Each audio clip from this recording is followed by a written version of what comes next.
गूंगी बहू, सब्जी क्या बनाई है री? सास ने ऐंठ कर बहू से पूछा। बहू ने जवाब ना दिया। अरे तुझसे ही पूछ रही हूँ, क्या बनाया है आज? बहू बिना जवाब दिए अंदर किचन में गई और थोड़ी देर बाद एक थाल में रोटी, सलाद और सास की पसंदीदा बैगन की सब्जी परोसकर सास के कमरे में सास के सामने रख आई। बड़ी अकड़बाज है री, जब पूछा तब बोल न सकती थी। और ये रोटी किसके लिए परोस गई? मुझे न खानी ऐसी रोटी, ले जा इसे यहाँ से। सास ने थाल उठाकर बेड के पास टेबल पर रख दिया। बहू ने सब देखा मगर कुछ कहे बिना दूसरी थाल लाकर खाने को ढक दिया। दोपहर गुजरी, शाम आई। खाने को देख सास का मन तो ललचा रहा था मगर असली अकड़ तो सास में थी। बहू को इंसान ना समझकर कुछ भी अनाप शनाप बोल देने वाली सास बाद में भी बहू से ही अपेक्षा रख रही थी कि बहू आए और सास को जी जी जी करते हुए फिर से अपनी बेइज्जती करवाए। लेकिन इस बार बहू ने तय कर लिया था, अब वह एक चुप रहकर अपने फ़र्ज़ निभाएगी और चाहे कुछ भी हो लेकिन मुंह नहीं खोलेगी। देखते देखते रात हो गई। खाना वहीं टेबल पर पड़ा रहा। अब वक्त हो चला था बेटे के घर लौटने का। बेटा अपने काम से रात 9 बजे घर पहुंचा। माँ का कमरा घर का पहला कमरा था और आदर्श बेटा वैसे भी दिन भर की कमाई माँ को सौंप कर ही पानी का गिलास भर पीता। यहाँ माँ उर्फ बहू की सास स्वयं ही अपनी अकड़ में भूखी बैठी मुंह फुलाकर बैठी थी। क्या हुआ माँ? और ये क्या? ये सब्जी तो मेरे टिफ़िन में भी आई थी। ये तो दिन की सब्जी है। तुमने दिन का खाना अभी तक क्यों नहीं खाया? मैं कोई जानवर हूँ जिसके आगे रोटी पटक कर चले जाती है तेरी मैडम? मुंह से बोल नहीं सकती कि खाना खा लीजिए? मैं क्या चाहती हूँ? दो बोल, कोई प्यार से बोल दे, बस यही ना? सुबह से 2 बार पूछा उस मैडम को कि क्या बनाया है मगर गूंगी बनी हुई है। एक यही सुंदर नहीं जो इतना घमंड है इसे। सास ने बातों को मसाले में लपेटकर परोस दिया।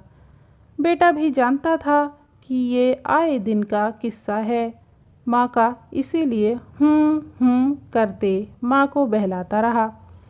लेकिन माँ एक सास भी थी, बहू के झुकाव के बिना कहाँ मानने वाली थी। कचहरी में अब बहू को बुलाया गया। पति: क्या हुआ? आज माँ ने सुबह से खाना नहीं खाया, तुमने पूछा नहीं?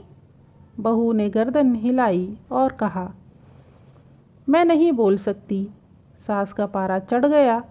तनक कर बोलने लगी, ये देख, इसे क्या फ़र्क पड़ता है मैं जीऊँ या भूखी मर जाऊँ?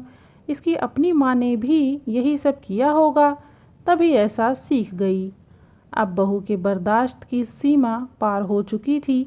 कोई औरत बिना वजह अपने मायके वालों के खिलाफ कुछ नहीं सुन सकती। तो बहू भी बोल पड़ी, मेरी माँ को क्यों बीच में लाती हैं आप? उन्होंने क्या बिगाड़ा है आपका? जो कहना है मुझसे कहिए, मेरे माँ बाप तक पहुँचने की ज़रूरत नहीं। मैं यहाँ जीती जागती खड़ी हूँ, मुझसे बात कीजिए। ओह, तो तेरे मुंह में ज़ुबान भी है? मेरी बात का जवाब देने के लिए तो तू सुबह से गूंगी बनी फिर रही थी। गूंगी बनने पर आप ही ने मजबूर किया है। कल शाम आप पड़ोसियों से क्या झूठी शिकायत कर रही थी मेरी? घर की साफ सफाई नहीं करती, मेरे रिश्तेदारों को नहीं पूछती, अभी तक कोई बच्चा भी नहीं हुआ इसे, न जाने कौन सी बीमारी है। मायके वालों ने भी फ्री फंड में भेज दी, न दान न दहेज कोई। कब नहीं पूछा मैंने आपके रिश्तेदारों को? शादी को 1.5 साल ही बीता है, लेकिन साल से ऊपर तक तो आपके रिश्तेदार यहीं आते जाते रहते थे। मेरे अकेले के आराम के लिए ही कोई जगह ना होती थी घर में। उन्हें अपना कमरा तक सौंप देती थी मैं। अब जब मेहमान इतने दिन, महीने, साल तक आते जाते रहेंगे और हम पति पत्नी को अपना अलग अलग कमरों में रहना पड़ेगा, तो कहाँ से गोद भरेगी मेरी? और रही बात दहेज की, तो आपने जिन बिचौलियों को बीच में डालकर पीछे पड़ पड़ कर मेरा हाथ मांगा था, अपने बेटे के लिए मेरी जिस सुंदरता पर मोहित हुई थी आप शादी से पहले, आज वही सुंदरता आपको चुभती है। घमंडी लगती हूँ मैं आपको? आपके उन बिचौलियों से पूछिए, उन्हीं ने कहा था कि आपके वचन हैं कि मेरे घर में सामान की जगह नहीं, इसीलिए कोई दहेज ना दें, बस बेटी सौंप दें। तो भी मेरे घर वालों ने मेरे लिए लाखों की फिक्स्ड डिपॉजिट करवाई है। अब यही जवाब मैंने उन्हें कल भी दिया, आप भी यहीं मौजूद थे पतिदेव जी। तो आपकी मम्मी ने क्या कहा? अपनी मैडम से कह दे कि इस घर में रहना है तो मुंह पर ताला लगा कर रहे, पटर पटर की तो मेरे घर से निकल जाए। आपके सामने रोटी का थाल परोस कर जाती हूँ बिना कुछ कहे तो आप अपने आप को जानवर मानने लगीं। लेकिन आप तो आए दिन मेरा तिरस्कार करती हैं, अपने शब्दों से ही मुझे नोच डालती हैं, यहाँ तक कि मेरे मायके वालों पर भी अपशब्दों का इस्तेमाल करने से नहीं चूकती आप। तो क्या आपसे इस तरह मेरा मन जुड़ेगा? भला मेरा मन मानेगा कि मैं आपको सम्मान दूं, और अगर मुंह खोलकर आपको आईना दिखा भी दूं तो आप जवाब देती हैं कि मेरे घर से निकल जाओ। मैं कब तक अपनी बेइज्जती करवाती रहूंगी? अब बस, अब मैं अपने फ़र्ज चुपचाप निभाऊंगी, लेकिन आपसे मेल जोल या वार्तालाप नहीं करूंगी। आपको मुंह पर ताला लगा कर रहने वाली बहू चाहिए ना? तो अब से मैं गूंगी बहू ही बनकर रहूंगी, यही मेरे आत्मसम्मान के लिए अच्छा होगा।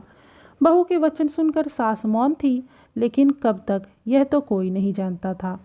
दोस्तों, आपको ये कहानी कैसी लगी कमेंट में ज़रूर बताएं। वीडियो को लाइक कर दें और प्लीज़ चैनल को सब्सक्राइब कर दें। वीडियो पूरा देखने के लिए धन्यवाद।